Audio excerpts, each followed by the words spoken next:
فرض پڑھے بغیر وطر کی جماعت میں شرکت صحیح نہیں ہے۔ فرض کی نماز پڑھے بغیر وطر کی نماز میں کوئی آدمی اگر شریک ہونا چاہے تو اس کا یہ شرکت کرنا صحیح نہیں ہے،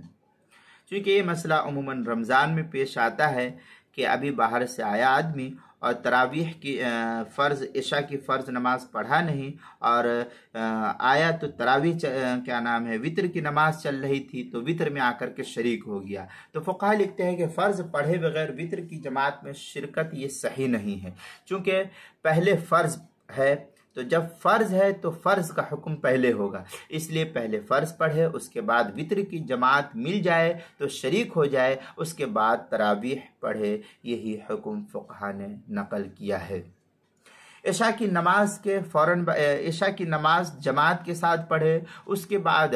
اب وہ تراویح میں شرکت کرے اور پھر جو ہے وطر کی نماز میں شرکت کرے، یہ افضل عمل ہے۔ لیکن اگر کوئی آدمی عشاء کی نماز پڑھ لیتا ہے، اب پڑھنے کے بعد وطر کی نماز بھی پڑھ لیا، اس کے بعد بالکل اخیر میں جو ہے تراویح کی نماز پڑھتا ہے، تو اس کی بھی گنجائش ہے، اس میں کوئی حرج کی بات نہیں ہے، لیکن فرض پڑھے بغیر وطر میں شریک ہونا یہ صحیح نہیں ہے۔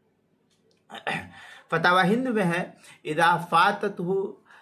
ترویحۃ او ترویحتان فلو اشتغل بها يفوته الوتر بالجماع يشتغل بالوتر ثم يصلي ما فاته من التراویح وغیرہ کی عبارت جو ہے فتاوی ہند کی پہلے جلد صفحہ 117 پر، اور مسائل تراویح کے مسائل اس کی جو ہے صفحہ 6 اور 7 پر بھی اس کو لکھا ہے، وہاں بھی دیکھ سکتے ہیں۔